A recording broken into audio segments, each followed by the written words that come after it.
Նայում էի այդ կադրերը, որ խոշոր գործարարներին հրավիրել էր Նիկոլը, մի քանի րոպեանոց ռեպորտաժ էր, անգամ Նիկոլի էջում եմ նայել,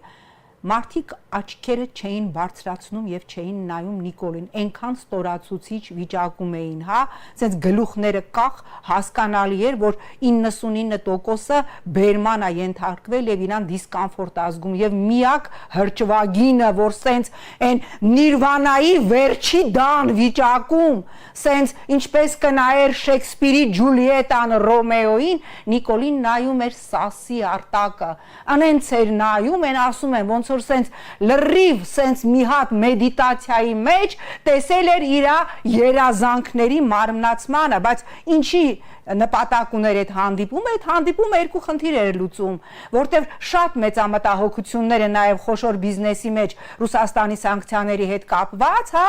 որքան նայեցի մամուլում տեղեկատվական արտահոսքից ինքը փորձել է ասել, որ այդ սանկցիաները չի լինի կամ մենք այս կամ այն կերպ կչեզոքացնենք, բացվելու է շուտով ադրբեջանական եւ թուրքական շուկան, եւ երկրորդ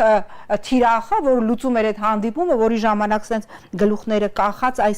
այսենց, որ կադրից փախնեին շատերը, երկրորդ նպատակը այն էր, որ նախընտրական փուլում ասի, որ խոշոր բիզնեսը ինձ հետ է